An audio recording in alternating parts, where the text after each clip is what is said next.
Have you ever felt like there's a fascinating corner of history, a really crucial part of a movement that somehow just gets less attention than it really deserves, despite its huge impact? Yeah, absolutely. Happens all the time. Well, today we're diving right into exactly that. We're exploring the dynamic, but yeah, often overlooked contributions of a pivotal figure and also the kind of hidden layers of one of America's most iconic cultural movements. Sounds fascinating. Okay, so let's unpack this. Today, our deep dive is into the vibrant, pulsing world of the Harlem Renaissance, and we're putting a particular spotlight on Gwendolyn B. Bennett. Ah, Bennett, yeah. An extraordinary artist, a groundbreaking writer, a sharp journalist. I mean, her influence spans so many facets of this incredible era. It really did. She was everywhere. But we're not stopping there. We're also going to sort of peel back the layers to explore how this movement was actually far more complex, much more diverse, and even deeply queer at its core than maybe many mainstream narratives have traditionally suggested. Right. That's a really important point. And along the way, we'll uncover some genuinely surprising international connections that I think will really broaden your understanding of this whole pivotal moment in American history. Well, what's truly fascinating here is how the sources we have, everything from quite intimate biographical details to really rigorous academic essays, they allow us to piece together a richer picture, a far more nuanced picture than you might get from just a quick overview. Okay. We're looking at, well, everything. Comprehensive Wikipedia entries, detailed academic journals exploring things like queer theory, and these previously unseen kind of Nordic networks. Nordic networks. Okay, interesting. Yeah, and also specialized articles specifically highlighting the often unacknowledged work of the incredible women writers of the Harlem Renaissance. Which is so often the case, isn't it? It is. And this brings up a really important question, I think, for us and for you, the listener. How do we make sure we're gaining knowledge quickly, but also thoroughly, especially when, popular histories might simplify things or even leave out crucial details that profoundly shapes an era? Right. How do we get the full story? Exactly. So our mission today is really to give you those genuine aha moments, not just by listing facts, but by connecting these disparate pieces of information. We want to highlight the profound, sometimes understated impact of figures like Bennett, alongside the broader, really multifaceted nature of the Renaissance itself. Absolutely. And when you talk about figures whose impact has been, well, for far too long, kind of understated, Gwendolyn B. Bennett definitely comes to mind. She was born July 8, 1902, in Giddings, Texas. Right. And from the very beginning, Bennett was a true polymath, someone with expertise across multiple, seemingly different fields. She was an artist, her works were in galleries, a profound writer whose words really challenged conventions, a sharp journalist chronicling her times, and a poet whose verses honestly still resonate today. A real Renaissance woman, in the literal sense. Exactly. And her early life was quite unusual, almost nomadic, really. It was a period that subtly hinted at the remarkable adaptability and resilience that would define her whole career. Can you tell us a bit more about that nomadic part? Yeah. So can you imagine her earliest years? They were spent on the remote Paiute Indian Reservation in Wadsworth, Nevada. Wow, Nevada. Yes. Her parents worked there as teachers for the Bureau of Indian Affairs. Okay, that is definitely an unexpected backdrop for a childhood. It must have fostered a pretty unique perspective on things like identity, community, the world. No doubt. And that nomadic beginning, as you called it, well, that was just the start of a rather tumultuous family life for young Gwendolyn. Her parents divorced when she was only 7. Oh, wow. And then, in a deeply unsettling turn of events, her father actually kidnapped her from her mother. Kidnapped her? Seriously? Yes. This traumatic experience forced Gwendolyn to live essentially in hiding, constantly moving between places like Harrisburg, Pennsylvania, and then bustling Brooklyn, New York, living with her father and her stepmother. That's awful. Just constant instability. Exactly. And that kind of instability, it might have crushed a lesser spirit, a less determined person. But for Bennett, it seems to have, almost paradoxically, fueled her remarkable talents. How so? Well, maybe it sharpened her observational skills, perhaps her ability to find beauty and creativity even amidst uncertainty. Or maybe it instilled in her this inherent understanding of shifting identities, which is a theme that definitely emerged later in her work. It really does speak volumes about her inner strength, doesn't it? Because despite that challenging, really fragmented upbringing, her early sparks of genius were just, well, undeniable. While she was attending Brooklyn Girls High School, this was from 1918 to 1921, she didn't just participate in activities, she absolutely dominated them, showcasing this extraordinary range of abilities. Like what kinds of things? Okay, so she won a highly competitive school-wide art contest, showed her visual talent right there. She became the very first African-American student to join both the literary and dramatic societies. Wow, breaking barriers early on. Totally. She not only wrote her high school play, but also acted in it. Proving her talents went from, conception right through to performance. Incredible. And to top it all off, she even crafted the graduation speech and the lyrics for the graduation song. Goodness.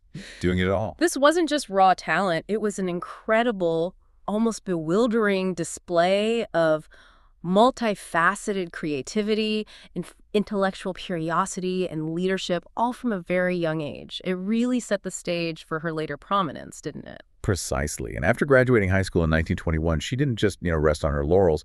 She continued to meticulously hone her artistic skills, taking classes at both Columbia University and the prestigious Pratt Institute, really immersing herself in the world of fine arts. Right. Pratt's a big deal. It is. And this period also saw her earliest forays into the publishing world, and her work gained significant recognition really quickly, which is just a testament to her burgeoning talent. So where was she published first? Her powerful poem, Heritage, was first published in The Crisis, the NAACP's highly influential magazine. That was November 1923. Okay, huge platform. Huge.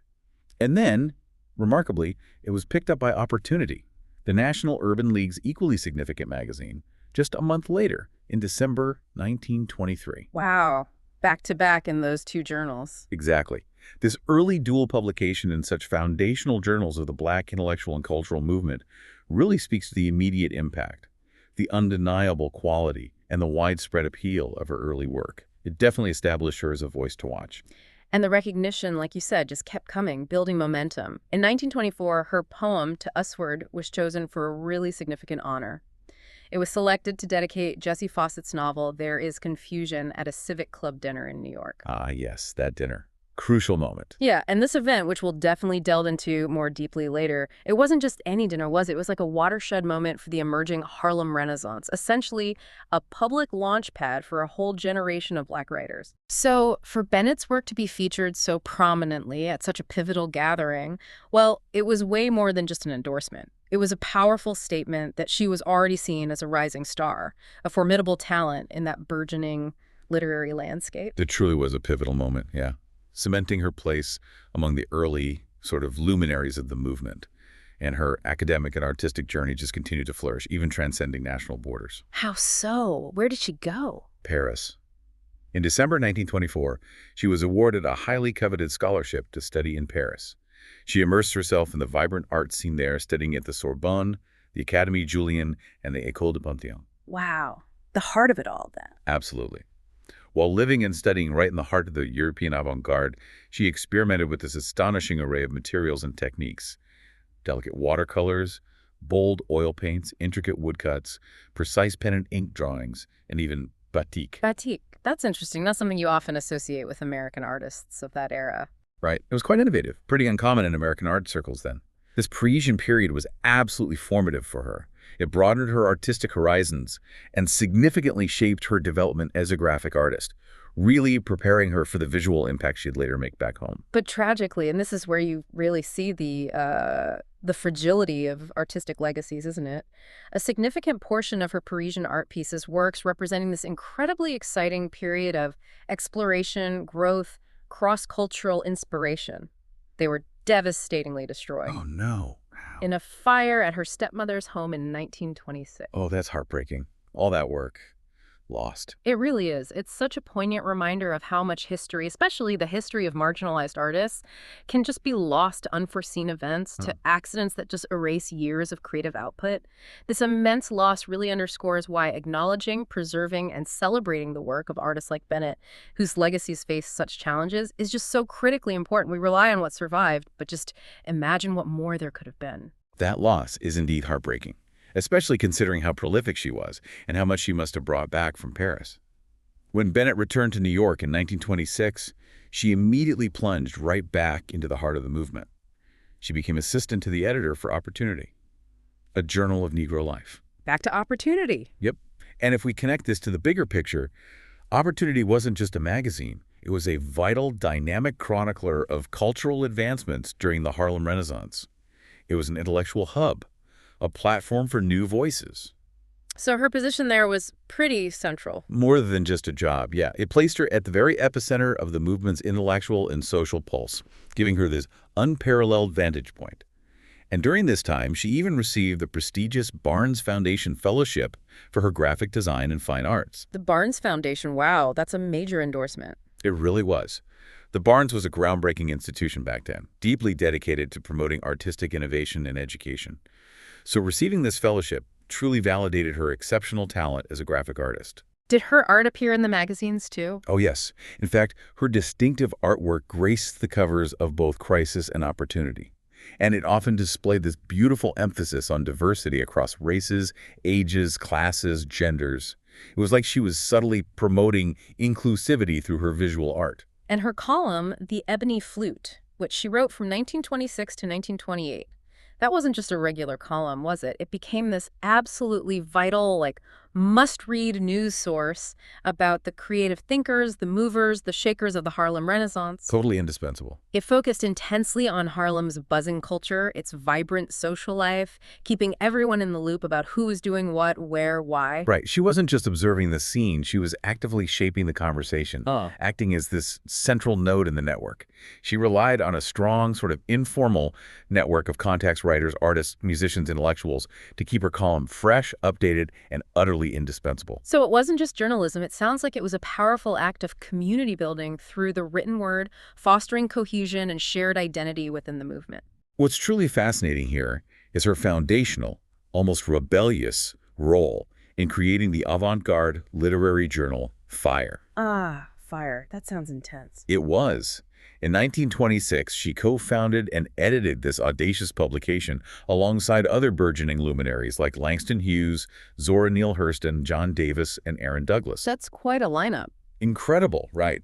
Though it was tragically short-lived, only one issue ever saw the light of day before, ironically, a fire destroyed the offices. Wait, a fire destroyed Fire? You can't make it up, right? But despite that, Fire is now rightly considered a key, almost legendary cultural moment.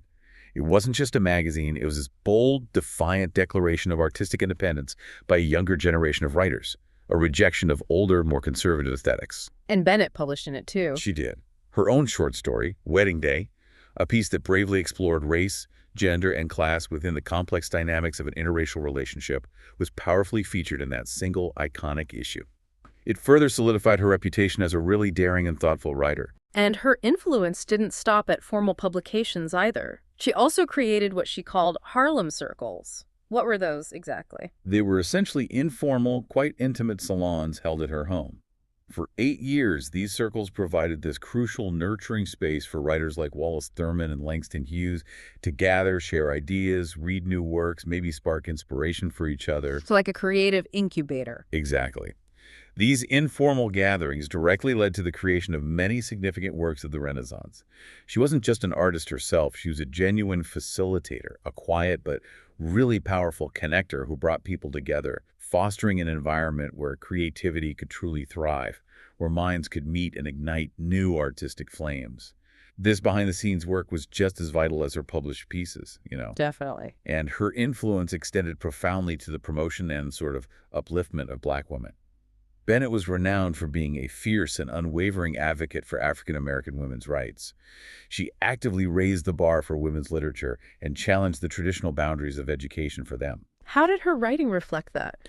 Well, her literary work, like the short novel Poet's Evening, contributed significantly to helping African Americans identify with and accept themselves, fostering a sense of self-worth and racial pride during a time when external forces often sought to diminish it. Her work consistently promoted racial pride for women in general, shining a powerful light on possibilities, both personal and professional, that weren't necessarily attainable or even imagined for them at the time. You see this powerfully in her evocative poem Fantasy, which also really underscores this theme of racial pride for women. One of her most famous and enduring poems, To a Dark Girl, encapsulates so much of this spirit, doesn't it? It powerfully expressed this romantic, almost mythic vision of being African. It directly empowered African-American women by using vivid, regal imagery comparisons to queens, ancient goddesses, encouraging them to embrace and celebrate their Blackness with pride and self-acceptance. It's such a beautiful, affirming piece, Yeah. still incredibly relevant. Absolutely. And given this immense output and profound influence, it's really no surprise that her contributions were widely recognized even during her lifetime. Indeed, her impact resonated widely. She was honored by the Women's Service League of Brooklyn at the New York World's Fair in 1939. She was named one of just 12 distinguished women of today. Wow, only 12. Yeah, that accolade truly underscores how impactful her work, her advocacy, and her very presence were during her most active and visible years. It placed her among the leading female figures of her time. Okay, here's where it gets, I think, truly fascinating and where the sources really underscore Bennett's incredible courage to push boundaries. We find that she was remarkably willing to address challenging themes, including subtle explorations of lesbianism in her poetry. Right. That's a layer often missed. This was a truly groundbreaking, almost revolutionary move for a female African-American poet in the 1920s, especially given the intense societal criticisms and, deeply entrenched prejudices against homosexuality at the time. Absolutely courageous. This act of queering the narrative, meaning, intentionally re-examining and highlighting elements that challenge traditional, often heteronormative interpretations and reveal hidden LGBTQ plus presences within a text or history, it was incredibly influential for future poets. It opened up entirely new avenues for expression and bravely challenged rigid societal norms. This immediately brings up a much broader and incredibly important question, doesn't it? Yeah. Which is, how deeply was queerness woven into the very fabric of the Harlem Renaissance itself? Right. Was Bennett an outlier or part of a larger current? Well, the sources tell us pretty unequivocally that the Black Renaissance was queer at its core. They assert that many important artists, essayists, and theorists who shaped the movement belonged to sexual and gender minorities. So it wasn't just incidental, it was fundamental. Exactly. This isn't just about individual artists expressing themselves. It's about understanding the very foundation, the underlying social and intellectual networks that allowed the movement to flourish. Think of figures like, say, the legendary blues singer Gladys Bentley. She was openly queer, a real pioneer as a lesbian drag king performing at Harlem's most famous clubs. This was a visible, undeniable presence. And what's truly fascinating is how they managed to do this, especially given the repressive social climate of the era. African-American authors could sometimes evade the strict Comstock censorship laws of the early 20th century more successfully than their white counterparts. Really? How did that work? Well, these laws, supposedly designed to suppress obscenity, were often used to police morality and sexuality, particularly hitting white authors who pushed boundaries. But surprisingly, maybe due to different enforcement priorities or just the inherent subversive nature of the movement itself, queer themes found a surprising, if maybe precarious, space to flourish more openly in Black Renaissance writing before the 1930s.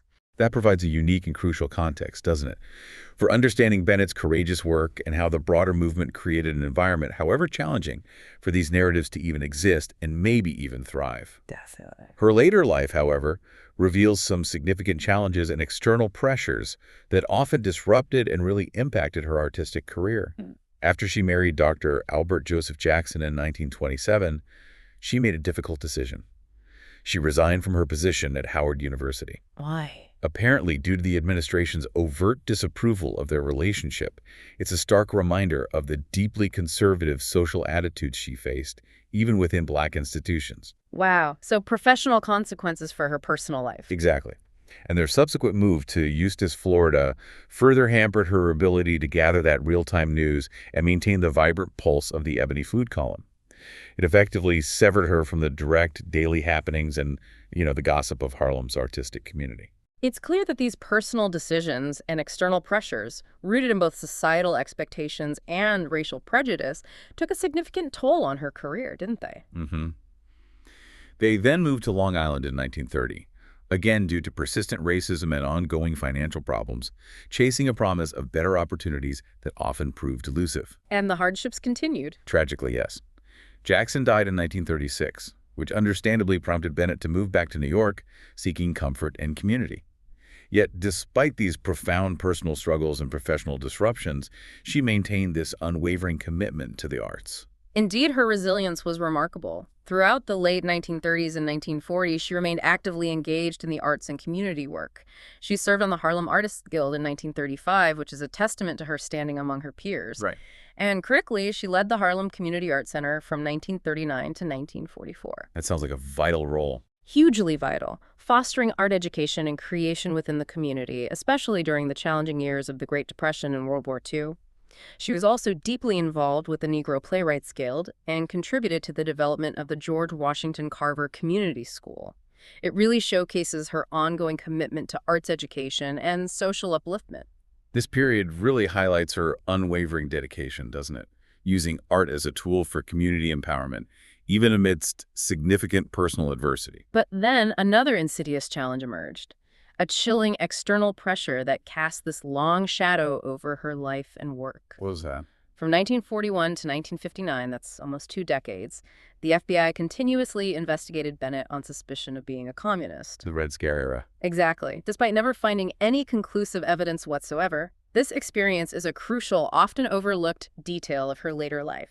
It vividly highlights the external pressures and the hostile, paranoid political climate that affected so many artists of color, particularly those involved in social justice or progressive movements during the McCarthy era. That kind of constant surveillance, that shadow of suspicion, I can only imagine the effect. Right. It undoubtedly caused her to withdraw from the public eye, from active artistic leadership.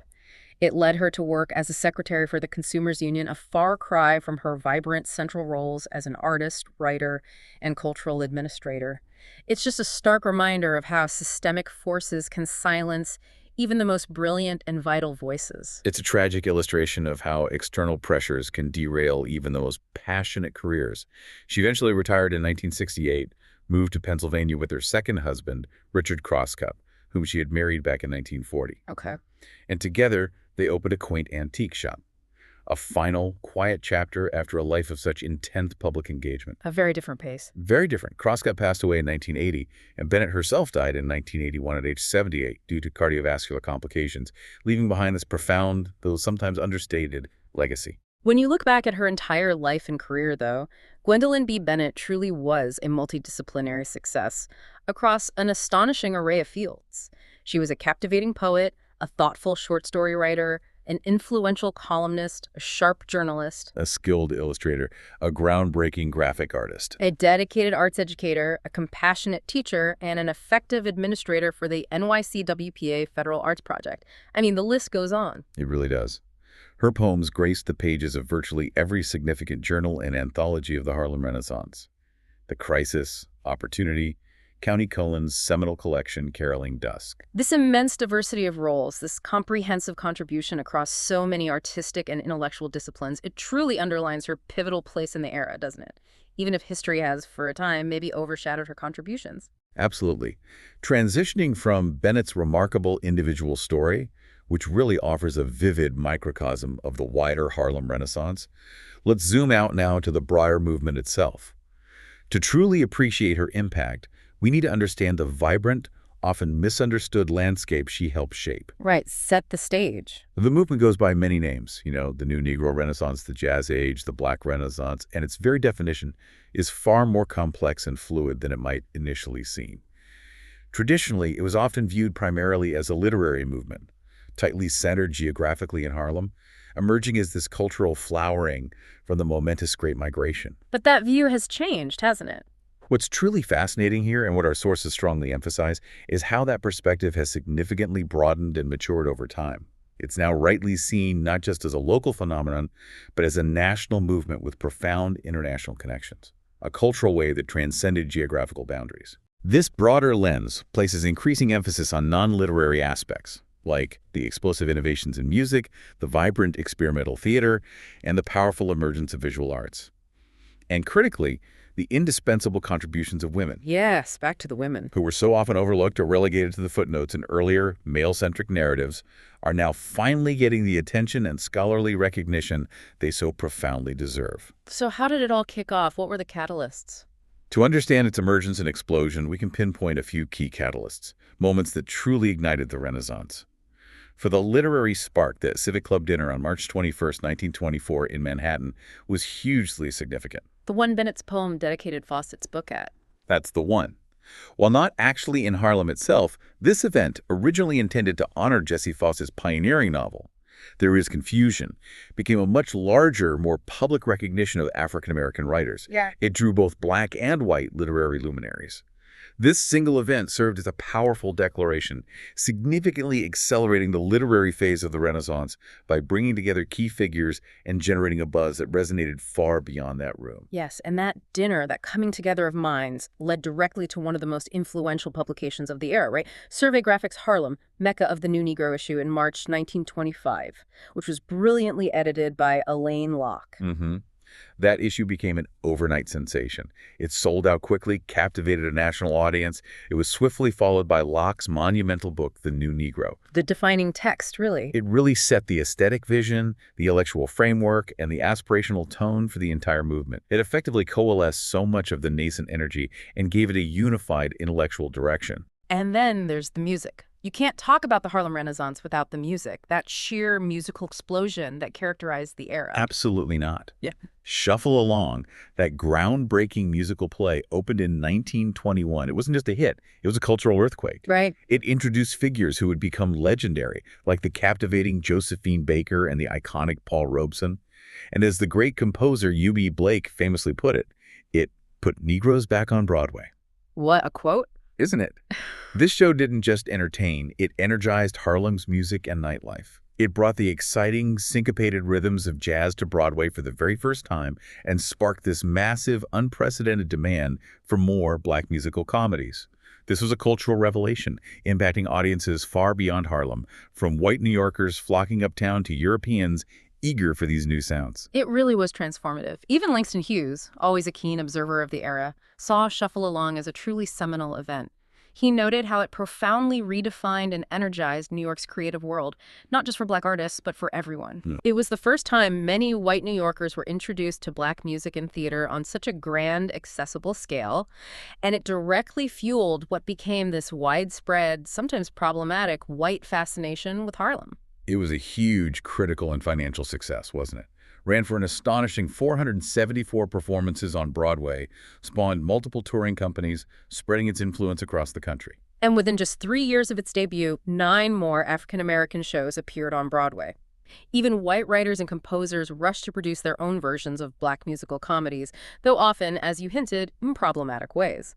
This clearly shows Shuffle Along's profound and complex influence on the broader entertainment landscape. Music indeed continued to be a defining feature of the era.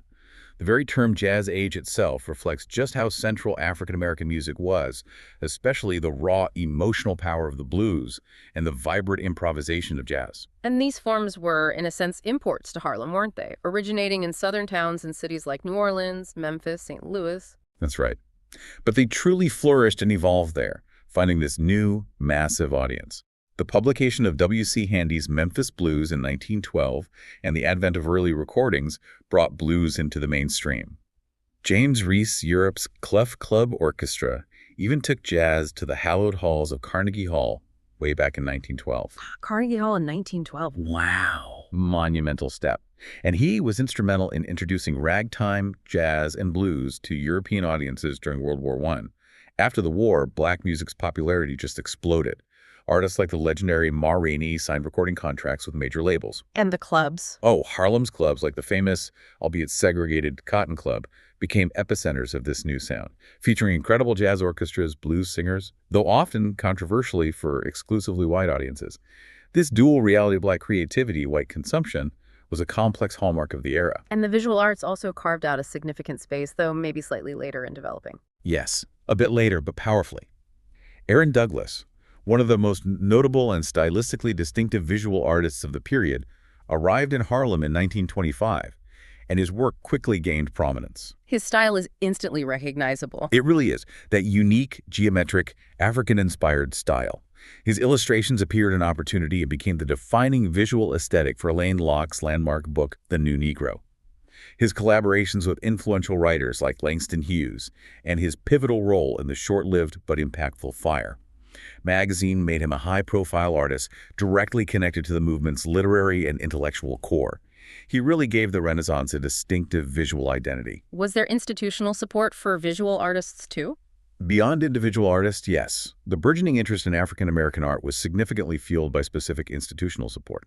Exhibitions of African-American art became more common in Harlem, and the crucial funding and exhibition opportunities provided by the Harmon Foundation, starting in 1926, were absolutely vital in launching the visual art phase of the Harlem Renaissance. The Harmon Foundation, right? They awarded generous cash prizes to promising artists and organized annual exhibits from 1928 to 1933. This created a formal platform that nurtured, promoted, and celebrated African-American artists on a scale never before seen. This institutional backing was a key, often overlooked element in the emergence and flourishing of Black visual art during the period. So while the Harlem Renaissance was undeniably vibrant, it's crucial, as you said earlier, to understand it wasn't monolithic, right? There was no single artistic style, no unifying manifesto, no single ideology defining it. Not at all. Langston Hughes, for example, truly embraced working-class life, incorporating the raw, unvarnished sounds and rhythms of blues and jazz into his poetry. You hear it in his iconic poem, The Weary Blues. In stark contrast, figures like Claude McKay and Countee Cullen often use more traditional, classical poetic forms, drawing on established literary traditions. Which raises that important question again. How did this incredible diversity contribute to the movement's strength and enduring legacy? Well, I think it allowed for a richness of expression, a multiplicity of voices and perspectives that a single rigid ideology could never have achieved. It made it far more resilient and multifaceted, Absolutely. The strength was in its variety. Exactly. The strength was absolutely in its variety and the vibrant clash and confluence of different approaches. Several key themes permeated the works of the era, each reflecting a different, nuanced facet of the African-American experience. Like what? What were the big themes? Well, one major theme was this powerful impulse to recapture the African-American past. That encompassed everything from rural Southern roots and recent urban experiences to a deep, almost spiritual connection to ancient African heritage. The new Negro looking back, in a way. Precisely. This often tied into broader Pan-Africanism and a general fascination with ancient African history, particularly ignited by the widely publicized discovery of King Tut's tomb in 1922. Ah, right. That was huge news then. Huge. Poets like Cullen and Hughes, visual artists like Aaron Douglas, they integrated African motifs and rhythms into their work. Even classical composers like William Grant Still and jazz artists like Louis Armstrong incorporated African-inspired elements, showing this widespread cultural reclamation. Then there's the powerful, often nostalgic exploration of Southern heritage, particularly the lived experiences of Black folk, right? Definitely. Authors like Gene Toomer in his experimental novel Cain, and Zora Neale Hurston in her widely celebrated masterpiece Their Eyes Were Watching God, delved deeply into rural Southern Black life, capturing its dialect, its customs, its unique rhythms. And visually. Visually, Jacob Lawrence, a visionary artist, drew extensively on African-American history for his monumental multi-canvas series, including his moving and famous portrayal of the Great Migration, bringing this vital historical journey to vivid life. Urban life, and especially Harlem itself, that must have been another central theme, almost a character in itself. Oh, inescapable. Writers like Hughes and McKay depicted both its electrifying vibrancy and, controversially, aspects of what was termed ghetto realism. Ghetto realism? What did that entail? Well, Claude McKay's novel Home to Harlem, for instance, sometimes drew criticism for allegedly feeding white voyeurism, for portraying the seamier, more sensationalized aspects of Black urban life for a white audience. Oh, that tension again. Exactly. The delicate balance between celebrating Black urban life, its effervescent nightlife, its intellectual ferment, and realistically portraying its challenges, poverty, discrimination, vice, was a constant, often uncomfortable tension within the movement. And of course, race and racism were almost universally explored, directly or indirectly.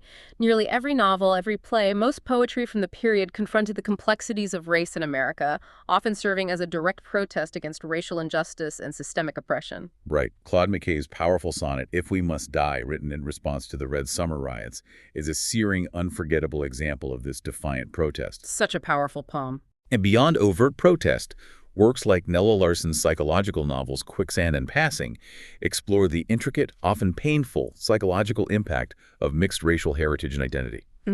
They offered a more nuanced internal view of the complexities of race in America. And finally, the movement was profoundly marked by this deep and rich cultural incorporation, wasn't it? A deliberate weaving of existing Black cultural forms into new artistic expressions. Masterfully done. Artists integrated Black music, folklore, and religion into their creative works. Langston Hughes famously used the rhythms and emotional cadences of jazz and blues in his poetry, making his verses just sing with the soul of the era. James Weldon Johnson didn't just write poetry. He meticulously published collections of Black spirituals, preserving them for future generations. And he boldly made the Black preacher and the powerful improvisational sermons the very basis for poems in his iconic work, God's Trombones. God's Trombones is incredible. Isn't it? Similarly, Hurston's novels, like Jonah's Gourd Vine and Larson's Quicksand, also drew heavily on Black religion, showcasing its pervasive and formative influence on the culture. This widespread commitment to realism, ranging from gritty ghetto realism to nuanced, empathetic portraits of small-town life, consistently aimed for an honest, multifaceted, and authentic portrayal of the African-American experience in all its complexity. Okay, here's where it gets really interesting, I think, and where this critical reevaluation of history truly begins. When we talk about the Harlem Renaissance, there's this vital dimension that has, for far too long, received less attention: the unsung heroines. The extraordinary women writers who contributed immensely yet remained, as scholar Lloyd Brown so aptly puts it, unnoticed, unheard voices rarely discussed in historically male-oriented studies. Yeah, it's a crucial reevaluation of the entire canon, bringing these essential voices right to the forefront where they belong. It's not just an oversight, it changes the whole picture. How central were they, really? Oh, absolutely crucial. Foundational pillars of the movement.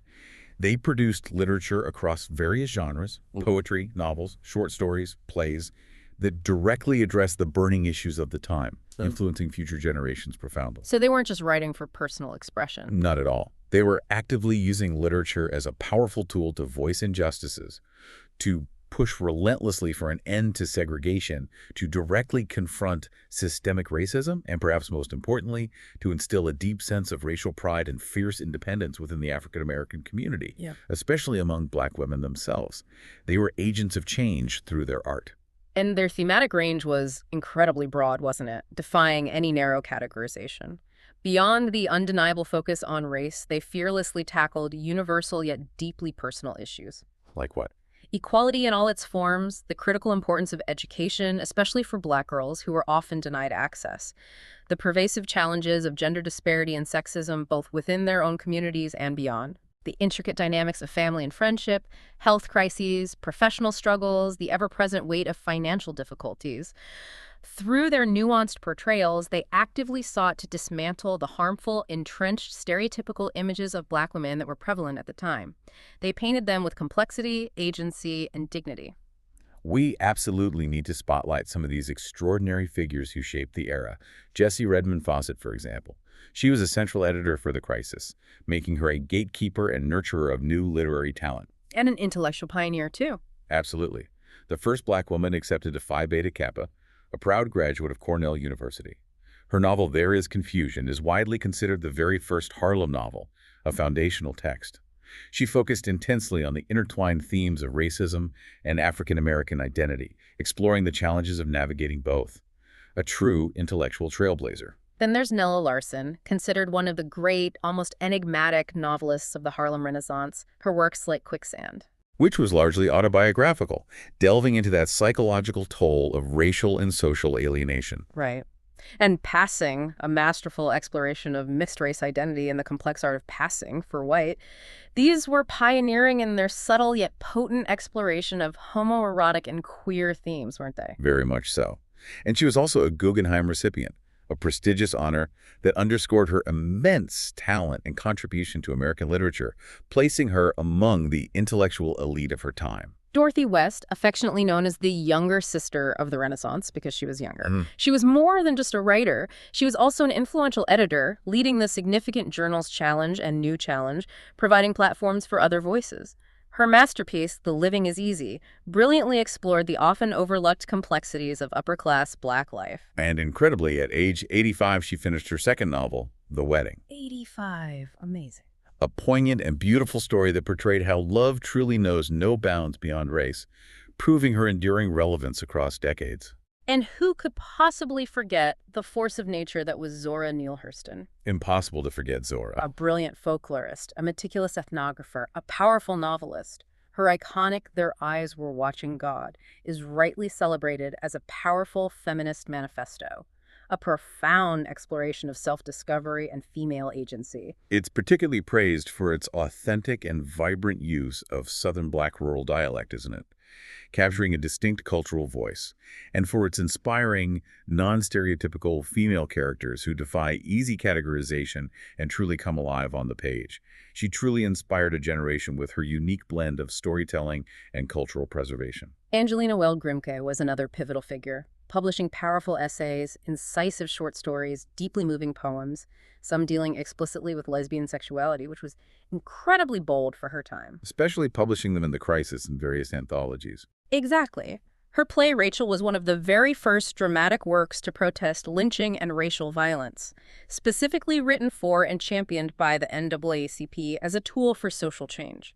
Her work was groundbreaking, not just in its literary quality, but in its unflinching social commentary and its courage to confront uncomfortable truths. Alice Moore Dunbar Nelson was not just a literary figure. She was a pioneering journalist and a fierce political activist, deeply involved in the women's suffrage movement, advocating for voting rights for all. Right. Critically, her published diary offers invaluable, intimate insights into the daily lives, the struggles, and even the sexuality of Black women of her time, detailing aspects like family dynamics, the complexities of friendship, health challenges, the persistent weight of financial difficulties. It's a truly raw and indispensable historical record, offering a window into personal lives often excluded from formal histories. Georgia Douglas Johnson was a prolific playwright, penning over 28 plays, an astounding output. Though sadly, most remain unpublished due to that insidious combination of gender and race issues limiting opportunities for Black women playwrights. But she famously led the influential Saturday Nighters Club Salon, didn't she?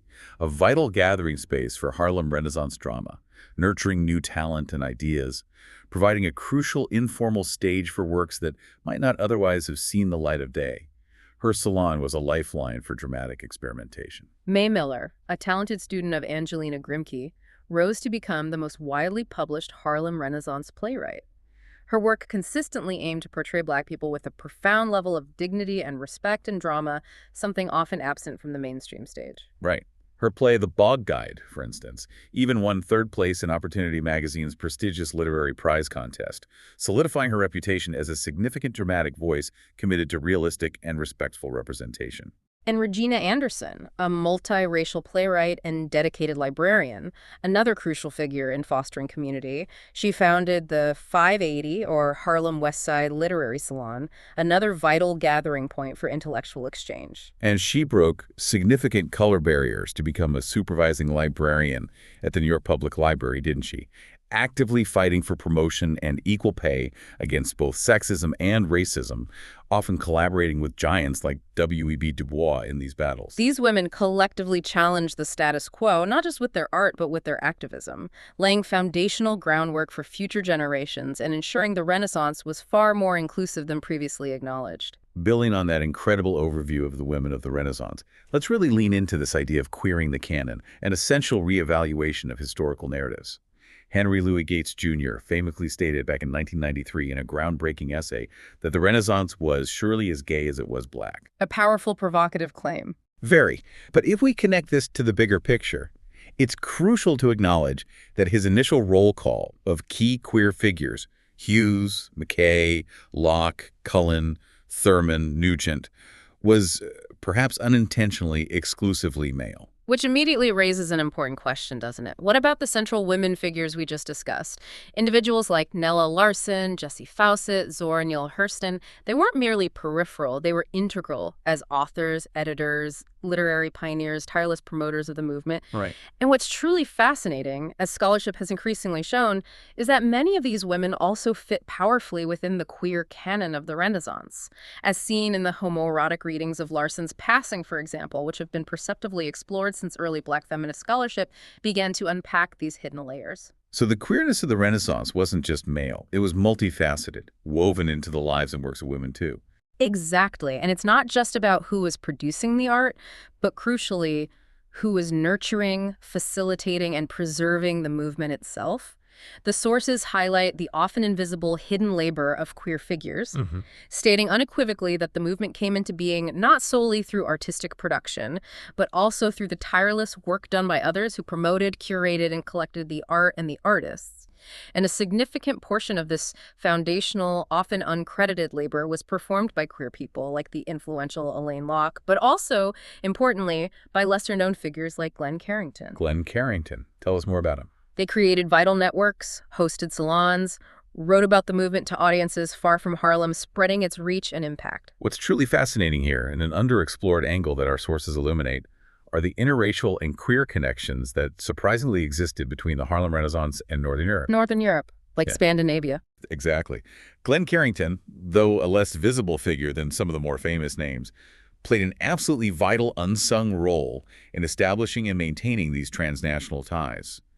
Researcher Ida Polanen's meticulous journey through Carrington's extensive archives, housed at the Schomburg Center, Emory, and Howard University, revealed tantalizing hints and concrete pieces of evidence of these surprising connections. Wow. How did she find this? What kind of evidence? Polanen's research involved sifting through hundreds, if not thousands, of Carrington's personal papers and correspondence.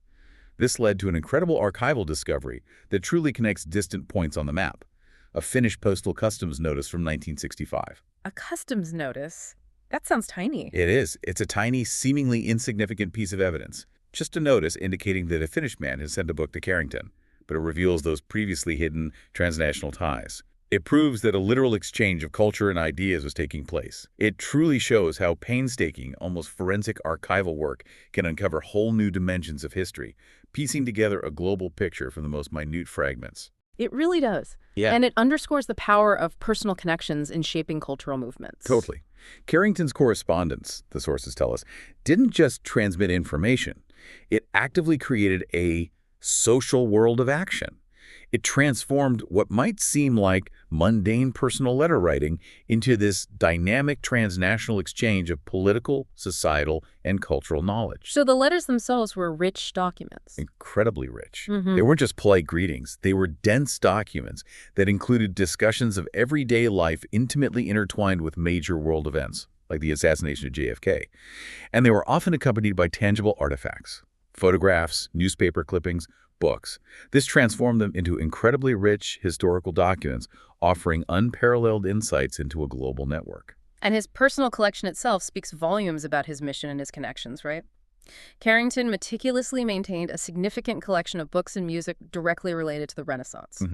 And crucially, this included Nordic translations of key works from the 1930s, 40s, and 50s. Like what? Any examples? Yeah. For instance, a Danish translation of Carl van Becken's controversial novel Nigger Heaven from 1933, and a Swedish translation of Langston Hughes's beloved Not Without Laughter from 1948.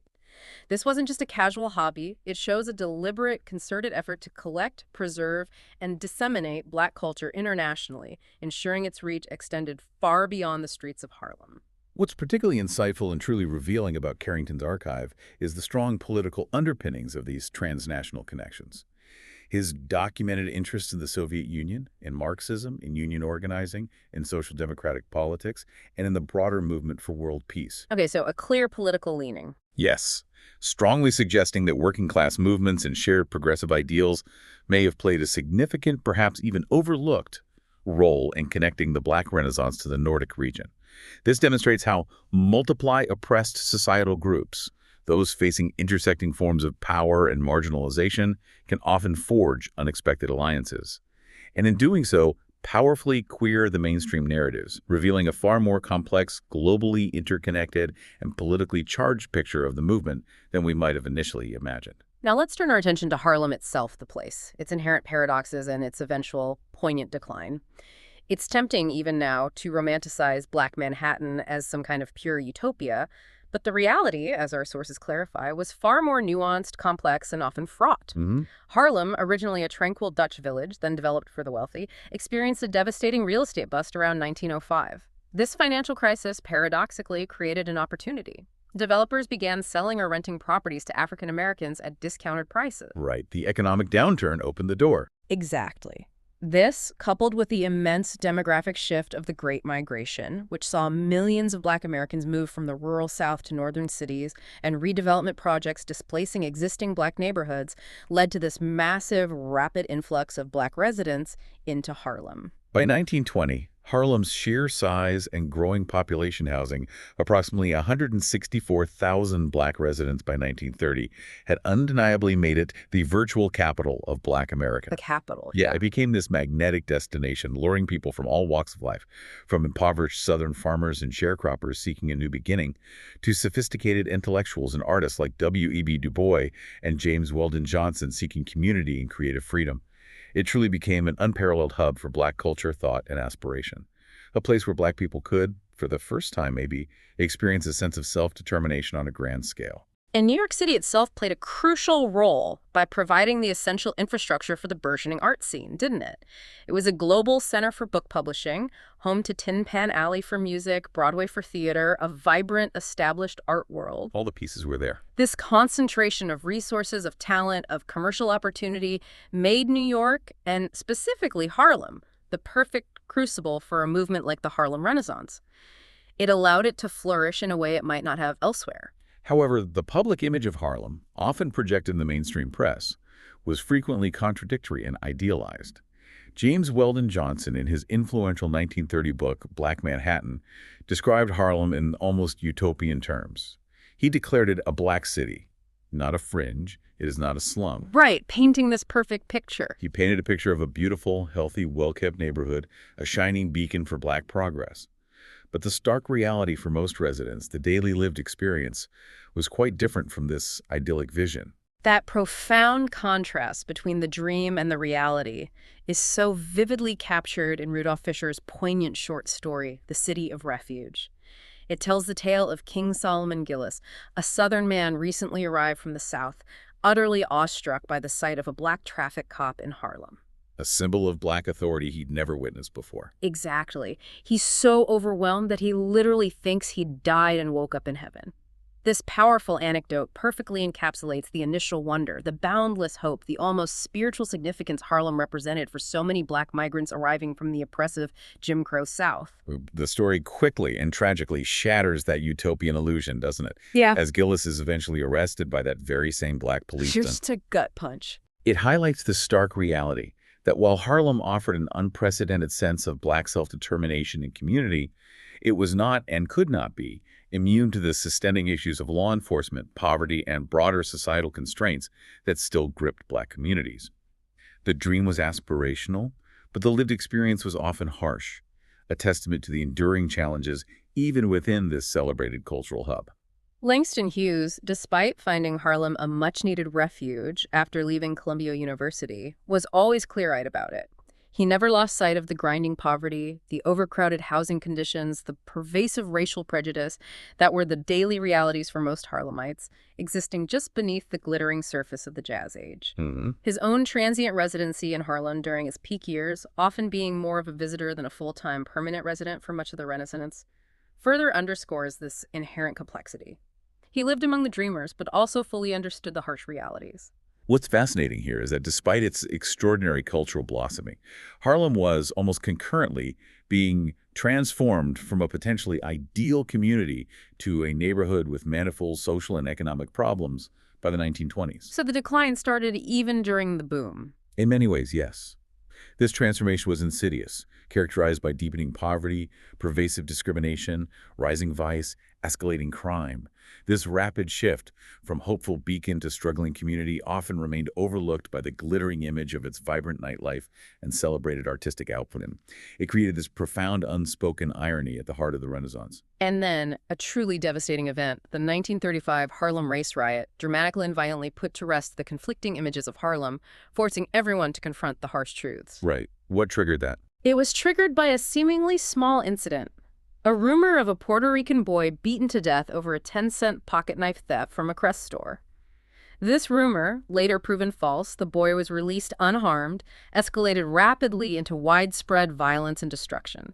It was fueled by years of pent-up frustration and economic hardship. The result was devastating. 3 deaths, over 200 trash stores, and estimated $2 million in damages. It left a physical and emotional scar on the community. This riot, a brutal awakening for many, was rigorously investigated by an interracial committee headed by the sociologist E. Franklin Frazier, and they definitively attributed the explosion to deep-seated racial discrimination and pervasive poverty, not just the rumor. So the underlying issues burst through. Exactly. This event conclusively shattered Johnson's earlier utopian image of Harlem. The burned-out storefronts, the rubble, the visible scars. They were fertile ground for political action, maybe, but not really for art, literature, and culture in the same way. The harsh economic realities and systemic injustices finally overshadowed the artistic ideal, signaling a shift in the focus of Black intellectual life. The Harlem Renaissance, therefore, didn't have a sudden dramatic end, did it? No single moment of collapse. Instead, it experienced what's best described as a slow fade to black. By the mid to late 1930s and early 1940s. Yeah, gradual decline. Musical theater began to decline. Black music itself evolved, moving beyond its initial jazz and blues forms. And a new, grittier generation of writers like the powerful Richard Wright and the introspective Ralph Ellison emerged with little direct connection to the aesthetic or themes of the earlier movement. Different concerns, different styles. Many key figures from the Renaissance either went silent, moved away from Harlem, or shifted their focus. By 1940, really, few people were still talking about a Harlem Renaissance as a current, active phenomenon. The flame had dimmed, though its warmth definitely lingered. Its influence, however, persisted far beyond its perceived end.